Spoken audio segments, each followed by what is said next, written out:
Hello दोस्तों, मेरा नाम प्रतीक है और आज मैं आपको कोई कहानी नहीं पर हमारा इतिहास के बारे में बताने वाला हूँ कि जो महाभारत का वो योद्धा जिसका नाम था अश्वत्थामा।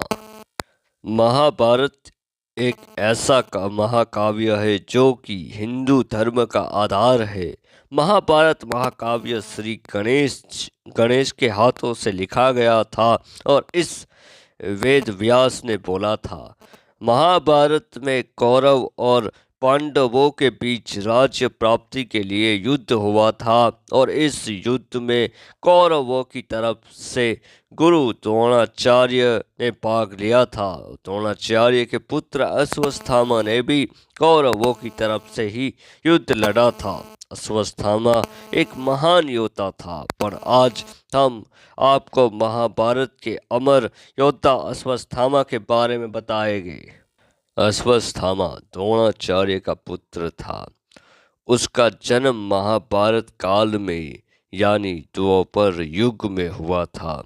द्वापर द्रोणाचार्य को संतान प्राप्ति नहीं हो रही थी और वो भटकते भटकते हिमाचल की वादियों में पहुंच गए और वहां पर उन्होंने तंपेश्वर महादेव नामक स्वयंभू और शिवलिंग की पूजा अर्चना करे और एक पुत्र की प्राप्ति की और कहा जाता है कि ये अश्वत्थामा भगवान शिव का ही एक अंश था। अश्वत्थामा के सर पर एक मणि थी जो कि उसे किसी भी राक्षस, असुर या मानव या जानवर देव के सामने निडर बनाए रखती थी। अश्वत्थामा के सर की मणि उसके जन्म से ही थी और इनकी माता का नाम कृपि था और कृपि और द्रोणाचार्य काफी ही संघर्षपूर्ण जीवन व्यतीत किया था। अश्वत्थामा को दूध भी पीने को नहीं मिलता था क्योंकि जब उनकी गरीबी चरम सीमा पर पहुंच गई थी तब द्रोणाचार्य ने हस्तिनापुर जाने का निर्णय लिया था और वहां उन्होंने कौरवों और पांडवों को शिक्षा दी, पर पांडवों और कौरवों के साथ साथ ही उन्होंने अश्वत्थामा को भी शस्त्र और शास्त्र की विद्या का ज्ञान दिया था। और अश्वत्थामा महान महाभारत के महान योद्धा में से एक था जो सर्वश्रेष्ठ धनुर्धरी कहलाता था। लेकिन अश्वत्थामा ने ये गलती की थी, उन्होंने कौरवों का साथ दिया और क्योंकि उनके पिता द्रोणाचार्य ने भी कौरवों का साथ दिया था, द्रोणाचार्य ने सोचकर कौरवों का साथ दिया था कि राज्य से निष्ठा रखते हुए वे राज्य की खिलाफ लड़ नहीं सकते थे।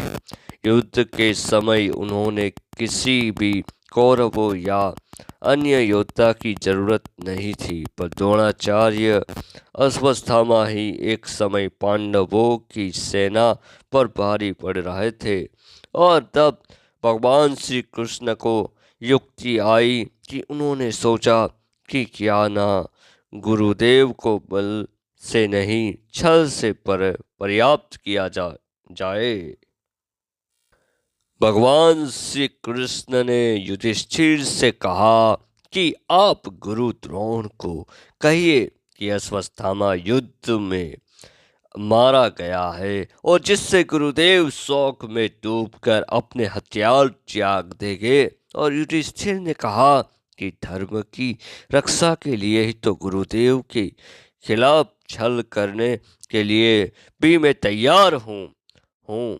पर कृष्ण भीम एक हाथ की और इशारा करते हुए कहा कि उस हाथ का नाम तो बताइए मंजिले भैया।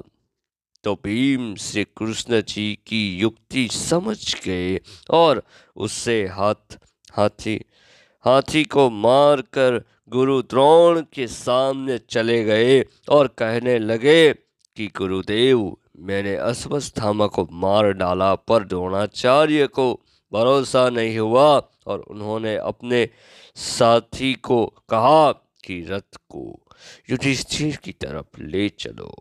युधिष्ठिर के रथ के सामने पहुंचते ही उन्होंने युधिष्ठिर से कहा कि क्या ये सत्य है कि अश्वत्थामा की मृत्यु हो चुकी है?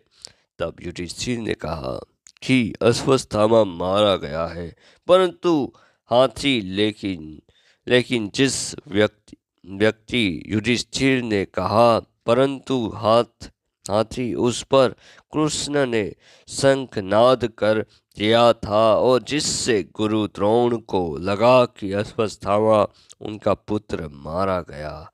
और इसी तरह युधिष्ठिर के मुंह से झूठ नहीं निकलता। और ये बात धर्मराज युधिष्ठिर के मुंह से सुनने के बाद द्रोणाचार्य शोक में डूबकर अपने सारे शस्त्र जमीन पर डाल दिए और शोक मनाने लगे। और शोक में डूबे हुए द्रोणाचार्य को निहत्था पाकर द्रौपदी के भाई धृतराष्ट्र ने उनका सर धड़ से अलग कर दिया।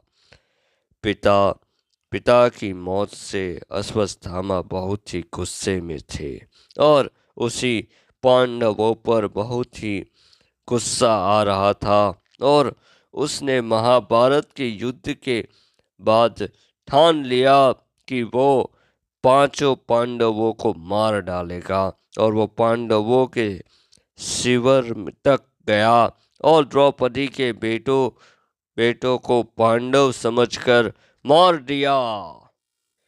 जब द्रौपदी को ये बात पता चली तो उसने अर्जुन सहित सभी पांडवों को अश्वत्थामा को लाने को कहा। अर्जुन ने कसम खाई थी कि वो अश्वत्थामा को द्रौपदी के सामने ले जाकर उसे दंड देगा। और सभी पांडव कृष्ण जी के साथ अश्वत्थामा का लेने गए और वहां पर अश्वत्थामा से छोटा सा युद्ध हुआ और जिसमें अश्वत्थामा ने सभी पांडवों को मारने के लिए ब्रह्मास्त्र का प्रयोग किया। और उसी समय अर्जुन ने भी ब्रह्मास्त्र चला दिया और ऋषि मुनियों के समझाने के बाद भी अर्जुन ने तो अपना ब्रह्मास्त्र वापस ले लिया, लेकिन अश्वत्थामा को ब्रह्मास्त्र वापस लेना नहीं आता था। तो उसने ब्रह्मास्त्र अभिमन्यु की विधवा की कोख में चला पल रहे बच्चे को मारने के लिए चला दिया और उससे उसकी जान तो चली गई। और उसके बाद भगवान कृष्ण ने उसे श्राप दिया कि 6000 साल तक बेसहारा बनकर घूमोगे तुम और उसे कोई भोजन नहीं देगा। और उसके सर से वो मणि ले लिया।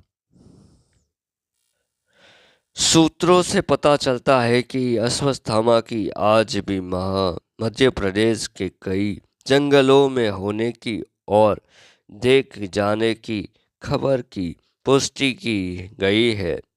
वह उत्तराखंड में ही देखे जा चुके हैं, पर अश्वत्थामा के होने का पता कुछ ऐसा चलता है कि जंगलों में अश्वत्थामा अपने सर से निकलते हुए खून से और दर्द के कारण चिल्लाते हुए है।